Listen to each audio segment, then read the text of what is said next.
All right, everybody. This is your girl, Lady Rachel of Singles with a Testimony, and we are here, as always, every Saturday, 1 p.m. Central Standard Time. As always, thank you guys for tuning in to the BPG Inspirational Station.com, the rawest, realest, loving y'all for free internet radio station in the land, in the world, and in the globe, where we meet every Saturday for tea at the BPG Tea House, where the tea is always hot, but it is always so good for the soul. And so, as we know, we've been on this healing journey.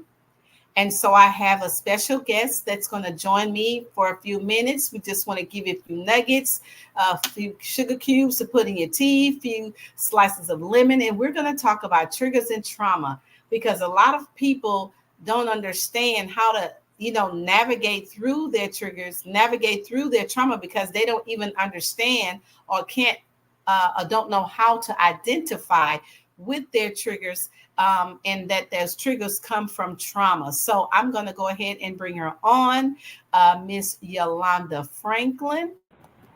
And she's going to go ahead and introduce herself. And then after that, you guys, we're going to go ahead and get into it. We won't be before you long. You know, that's how the church people say. And so, but we just want to give you something, some tools. So go ahead, Miss Yolanda, go ahead and introduce yourself. And then we're going to go ahead and dive right into it. Hello, everyone. My name is Yolanda Franklin. I live in the wonderful city of Lawrence in the great state of Kansas. And I don't know much about me. I've survived some trauma in my life, and I would definitely love to share with everyone some ways that I have coped with some of the triggers and the trauma. Okay, all righty. So tell us a little bit about what is trauma. Some people may not even understand. I think when people hear the word trauma, they think of that it's actually maybe an accident or maybe something directly happened to them. But trauma can be the environment that you grew up in or things that you saw that had something to do with your, I guess, your outlook on life. Yes, I think trauma is like you said. Some people think of it just an accident, but sometimes your living environment is traumatic for you. Um, your work environment is traumatic for you. Sometimes your school environment is traumatic. So trauma doesn't necessarily have to be a catastrophic event, you know. So trauma it's just trauma, something that has shocked you or shook you to the core. And every time something else happens or something, a smell or sound puts you right back into that trauma. Absolutely, absolutely. So, the first question, you guys, we're going to just cover a few questions, is how do you deal with triggers from trauma? Um, that is a loaded question because sometimes even the most subtle trigger can set off the most catastrophic trauma. And so the way I deal with it is that I don't stop the trauma from the I don't stop it from reminding me myself of it.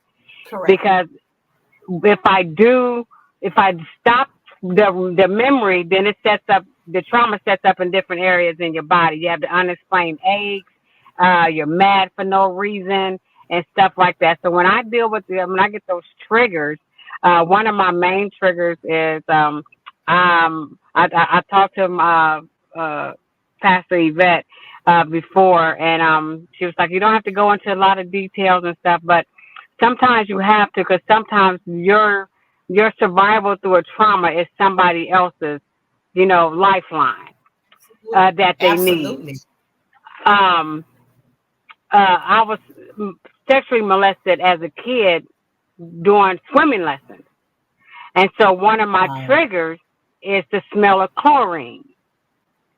My Ah, grandkids love going to the pool, and so I do not take them to the pool because of what happened to me.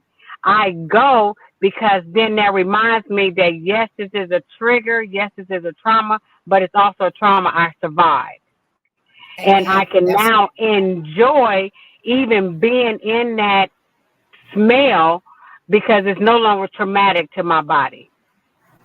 yeah, yeah. And so that, and seeing that's some things that it's important for us to know that, because if we don't even know that that's a trigger, we'll wonder why we constantly react or why we constantly respond to certain situations, what a person says or does, Yep. and things like that. And so that's going to lead us into our second question. How do I stop emotionally reacting to the things? I don't stop the emotion. Mhm. Sometimes I'm riding down the street and a song comes on that reminds me of something else that happened, and I allow the emotions to come through because those are happy tears. Because I have to keep reminding myself that yes, I survived that trauma. I Yeah. survived it. I survived it so that I can bring somebody else out, Right, you right. know. So I allow myself to cry. I allow myself to ask the question why? Why me?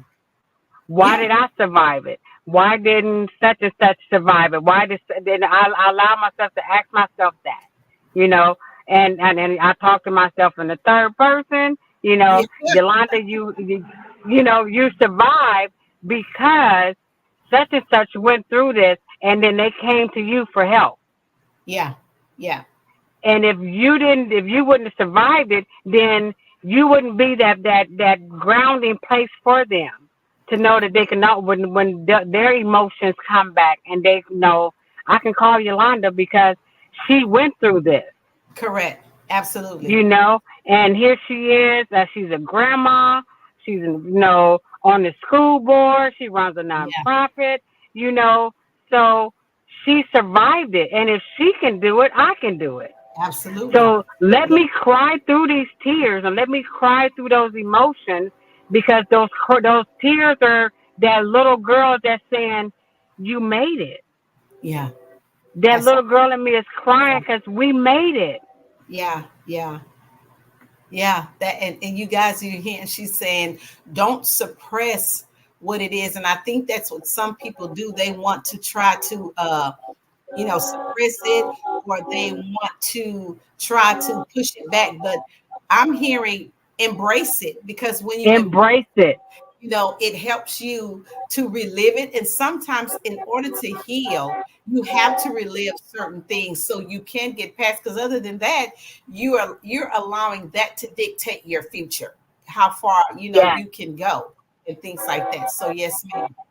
So our third question, how does trauma respond to a trigger? The trauma that you may have had, how does that respond to a trigger? Just talk to us a little bit about Sometimes that trauma can be debilitating. It can stop you in your tracks. You that. know, Yeah. um, sometimes it takes you back to when you were that vulnerable person, whether you was a little Yeah. kid, a teenager, an adult, you know, sometimes it stops you. And sometimes it's there to remind you. Yeah. That trauma sometimes reminds you, like, hey, look, even though you survived it, I'm still here. So what are you going to Right. do next? Right. What are you going to do when that trigger comes up? And so I don't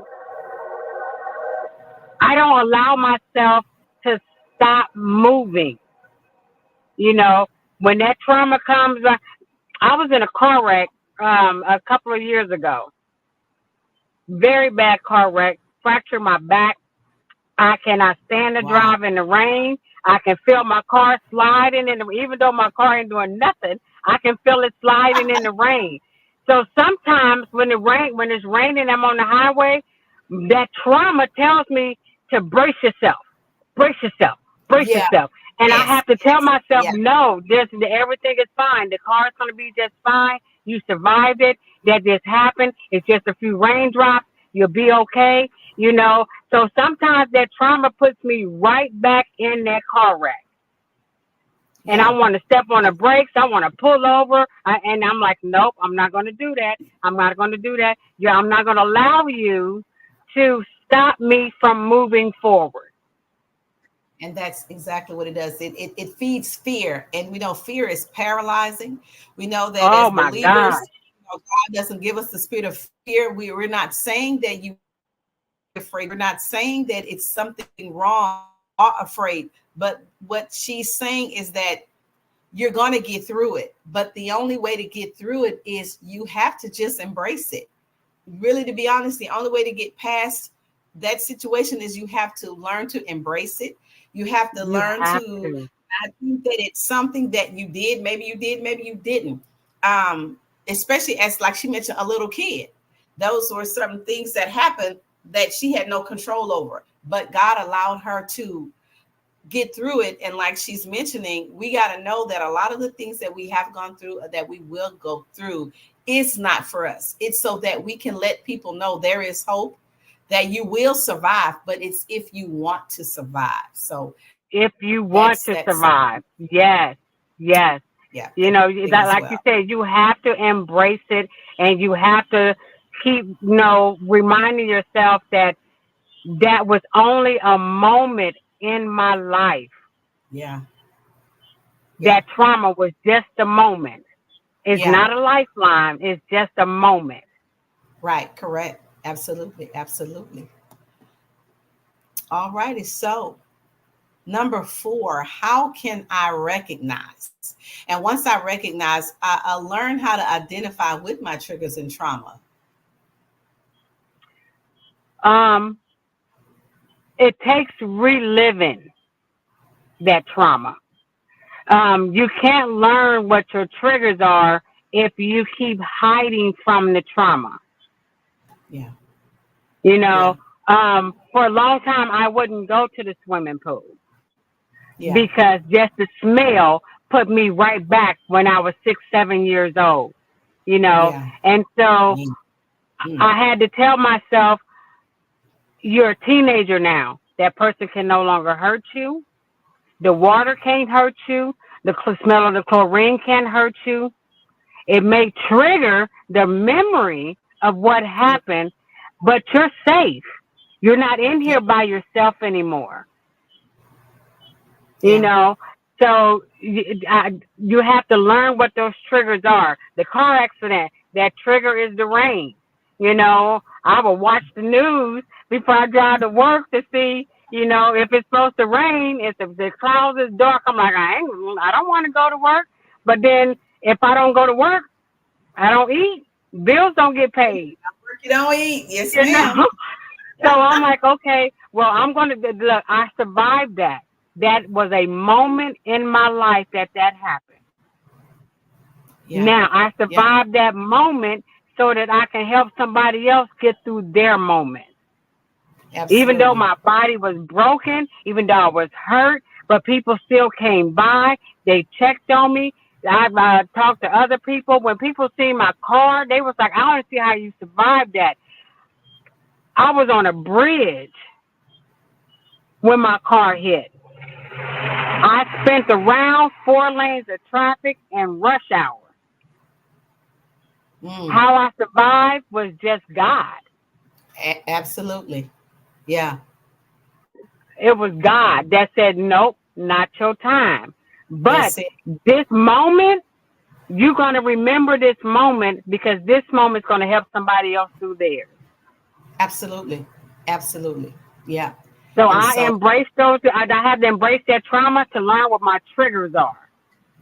yeah, And yeah, then to tell my triggers, you don't no longer have control over my body. So when I get that trigger, I'm not frozen.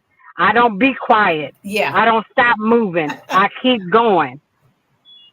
Yeah, yeah, you have to. And sometimes it takes intentionality. You have to, it's like you have to say, I'm going to be intentional about my healing. I'm going to be intentional and persevere. I mean, like she mentioned, of course, being molested or People it's trauma when people have been incarcerated, the mentality, the things, the environment, the atmosphere. And so now, they come out and they're looking at everybody, or looking, just kind of unsure of their surroundings. Or like for me, I had a issue where someone broke into our home with me and my Mm. daughter, my nephew, and we were there. And so I had this thing about, being, I have this thing about being in a totally dark house, just a total black house. I have to have some little bit of light on, or I have to have some noise. I don't like when it's really, really just totally quiet.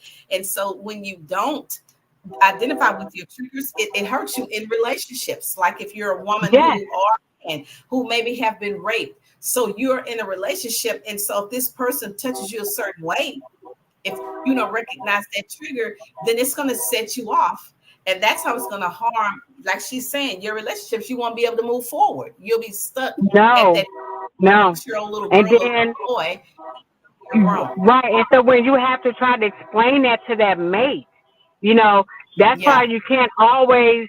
Um. Oh, my dad always said, "Don't rush into a relationship because everything you want is not what you need." yeah, You know, so you have to, like you said, you have to be intentional with your relationship, intentional with dating, because some men can help you get through that trauma, and yeah. some men want to build on that trauma. That's true too. Yes, ma'am. That's true too. You Absolutely. know, so you got to be intentional. With my ex-husband, I couldn't share everything about what happened to me with my ex-husband because he was never in that mindset to accept what I went through. See, yeah, that's important. Yeah, very important. Yeah. You know, and so that's what they call read in the room. You Mm-hmm. know, I had to realize I can't share with him what happened because he's not in that mindset Yeah. to continue to help me heal from this. Correct. Correct. Yeah. And being that that's a husband, that's a husband or a wife, that's something that you should be able to share, because this is your life mate, your life partner. And then even if, like you said, at work or at school, so many things have happened to our children at school with the Oh, shootings and things like that, and, bullying and all of this. And so now kids are kind of afraid, and you should not live, because God never intended for us to live this life in fear. Never. We should not right, fear right. anything. So that's why it's important to understand when that trigger comes, getting the tools, knowing what to do. And again, as people of color, let us not be Mm, afraid of getting help. It's nothing wrong with speaking to a counselor. It's nothing wrong whether it's a Christian counselor or not. But to hold that in and suppress that, all it's eventually going to come out. And what will happen, and I'll share this, when I say about dealing with triggers or not dealing with triggers in a relationship. I had dealt with for 4 years a domestic relationship, abusive relationship. Never really dealt with it. So when I moved on and got into a relationship later, because I did not address it, when a situation popped up and he and I, the new guy, were arguing, I accidentally, without even thinking of it, I called him the person's name, because all of that took me back to the arguing, the fighting, and the person was like, huh? So see, if you don't deal with those things, you will respond to people who did not hurt you, who did not harm you. Like she's saying, this may be a man coming into your life that's trying to help to restore, to rebuild. But if you have not dealt with that, if you don't understand what those triggers are, so when you see them, you know how to counteract, those trauma, right, those. right, right. Yes, Yeah, yes, yes. And that happens with undealt trauma, hidden yeah, trauma, pushed down yeah, yeah, trauma, you know, yeah, because when you think about it and you start crying and you're like, oh no, I'm not going to cry. And not only people of color, but our men, whether they're, yeah, especially our people of color men, you know, yeah. who do not, that don't think that they should be able to cry, Correct. you know, Yeah, um, some of the things that our men deal with, a lot of them don't deal with the sexual trauma. But then, we'd be surprised how many do. Oh yeah, you absolutely, know, absolutely. and then a lot of men don't have to deal with the bullying, but when you have a single mom that never dealt with her trauma happening to her, when she goes to raise that son, she puts Hmm. that trauma on him Oh yes, ma'am. Hmm. unbeknownst to her. She's Right. passing that on. The way she talks to him and the way she disciplined him. She's not Hmm. disciplining him because she's trying to raise a young man. She's disciplining him because the trauma that happened to her and the way somebody did to her and talked to her, she's putting that on that son. Hmm. Oh yeah, You know, happens a I lot. I had to tell my daughters like, look, you guys are raising young men, but the way you talk to them, are you not dealing with something that happened to you? Right. And how you talk to your kids is how you want to talk to that person that Yeah. dealt that to you. Yeah. Yes, ma'am. Yes, ma'am. So you might need to step back for a minute and realize, hey, look, I don't want to call my son that. I don't want to call my daughter that because that Right. might be something I'm dealing with. And like you Correct. said, it Yeah. comes out in other ways. You know, Oh yes. anger. Yeah. Body. When you're sitting back and you're trying to figure out why your leg hurt and your back hurt and your knee hurt and Oh your yeah. toe hurt. Oh yeah. Yeah. You know, or you're sitting there like, I've been having headaches. I don't know why I got headaches. Well, like you said, go. I love talking to my therapist. I do Oh yeah. because my therapist is that unbiased opinion. Yeah. He said, Yeah. some of us got our girlfriends that we talk to, our homies that we talk to, but they always on your side. They shouldn't have done you like that, and they shouldn't talk to you like that. I need that unbiased opinion Correct. Give that's it the going to say, truth. Yes, ma'am. Yolanda, you should not react to that person like that. I Yeah. need somebody to Yeah. tell me when I'm wrong when I'm talking to crazy to somebody. You Absolutely. know? Yeah. Yeah. Yeah. Absolutely. Absolutely. And so we're at number 5. Why and how important is it to identify with my triggers and my trauma? um, the importance of it is that it will hinder your healing. It will Yeah. stop your future from progressing because you don't want to deal with it. Or some of us probably know what our triggers are, and we do everything we can not to even address the trigger. Oh yeah. Oh yeah. Oh You yes. know, I was wondering. so look, like I knew my trigger was chlorine. I knew that. And I was like, well, if I don't never go to a swimming pool, because I can wade in my own little water, you know. But if I don't never go to the swimming pool, then that memory would never come back, and I would never have to feel the way I felt when I was 6 or 7 years old.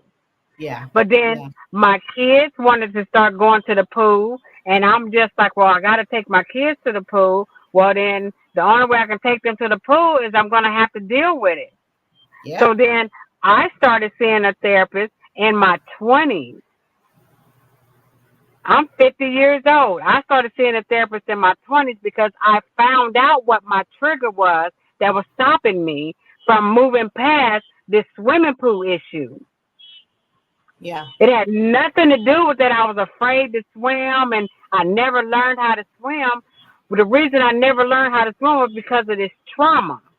Yeah. Yeah. So if I can deal with this trauma, then I will feel more open to going to take a swimming lessons with somebody I know now that's not going to ever hurt me. Yeah. So yes, you hit the nail on the head when you said some of us do not want to go to therapy. It is okay to Yeah. go to therapy. Yes, it is. But a lot of us, It that is. saying that we have, what stays here, stays Yeah. here. Or, What happens in the house, oh, stay in the house. Don't look. yeah. I love my grandma to death, but my grandma tell us in a minute, get them white folks out your business. She'll tell us in a minute, don't put them white people in my business, you know. But what happens in a household stays in a household, But that's that black upbringing.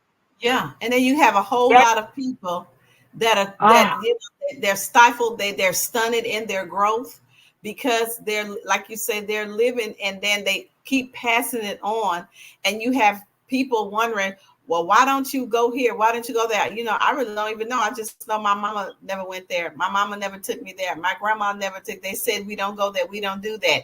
And you're like, but I don't have a problem with it. But I just know that's what they said. So and then knowing your triggers, like again in a relationship or mhm. in a hostile environment. Then when you go to work, if the work area is hostile, then it starts to kind of put you on edge. You're already thinking of stuff in your mind, in your head, what you're going to say, how you're going to react, or what you're going to do, because of the triggers. But it's good to understand and know that what your triggers are. It's just so very important. And then again, as a believer, it's definitely important to know what your triggers are, because if you don't recognize them, you don't heal from them, then you give the enemy access to run your life, and the Yes, things that God has planned for you, you won't reach your full potential in doing what God has for you, because you are afraid of something that, like she's saying, you survived it. So that means you have power over it. And it no yes, longer dictates your future. But when we don't, we allow the enemy, who has no power, to have control over our lives. And that's the saddest thing, is untapped potential, that a person could yes. be more. You have so many books in the graveyard, so many movies, films, witty ideas, businesses are in the grave because of maybe some type of something that happened, trauma, growing up in a household where somebody never encouraged you, never affirmed you. So you just went on with life, and you were afraid to step out because nobody ever thought you would be anything other than whatever you were. So yeah, Right, yeah. right, right. It's so important to identify them because you don't want it to turn into a generational trauma. There you go.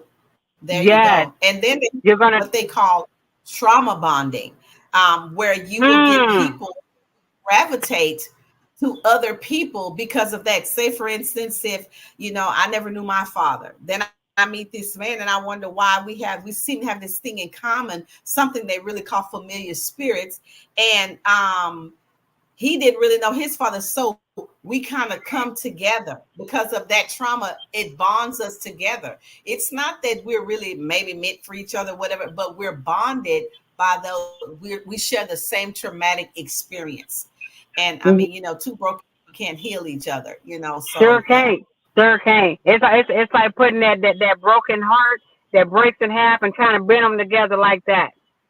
You Yeah. know, they're never mend because it's the two broken hearts. But like you said, that oh my God, that trauma bonding. you know.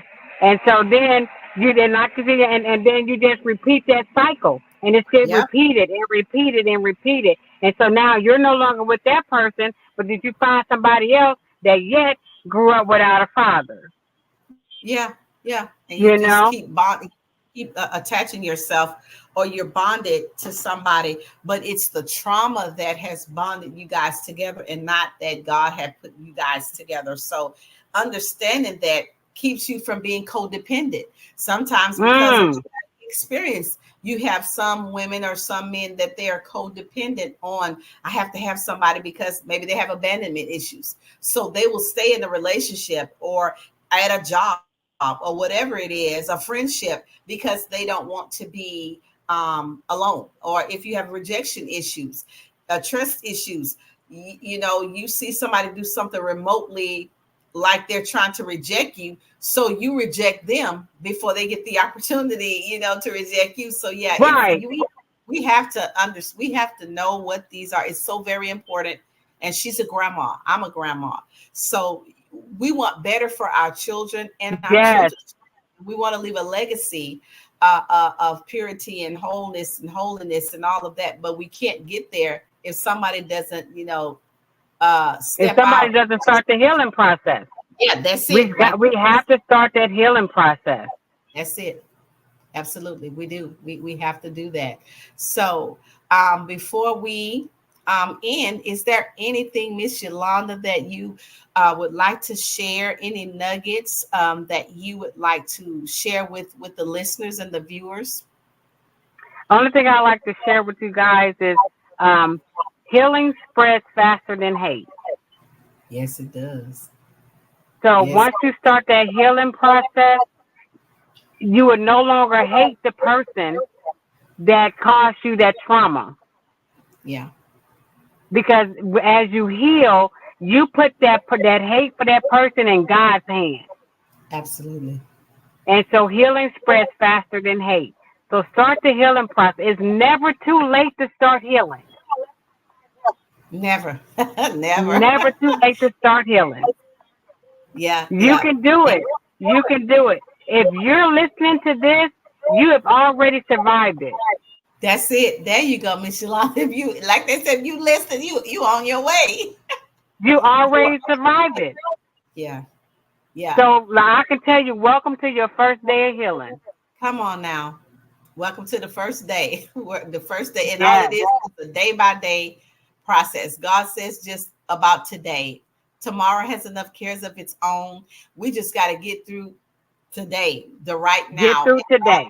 Care. Yeah, God will take care. I think we try to think about next week, next month, next year, and that can be traumatic in and of itself. And so many people, I think, like I say, live their lives trying to be successful because they have the trauma. They grew up in a very extremely humble beginning. So they're like, I'll never be broke. I'll never be hungry. I'll never be poor. So they work themselves and work themselves.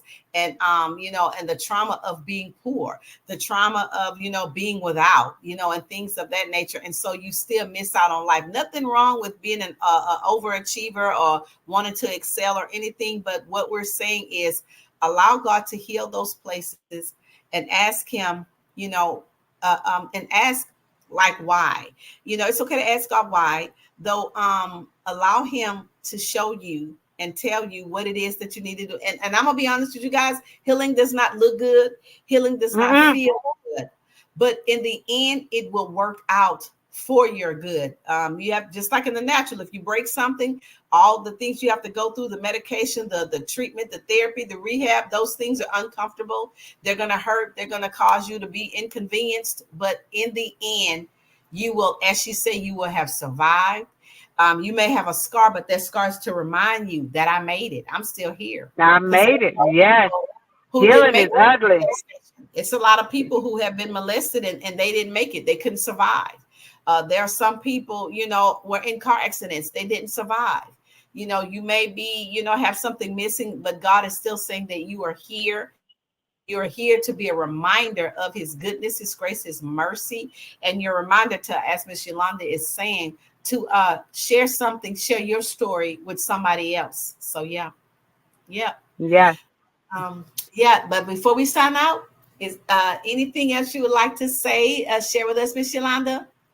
No, ma'am. Thank you so much for this opportunity. I Yes. truly enjoyed myself, and I would definitely love to do it again. Oh, yes, I ma'am. can't Yes. wait for part two. Yes, yes, yes. We may have to get our sister on here for part two.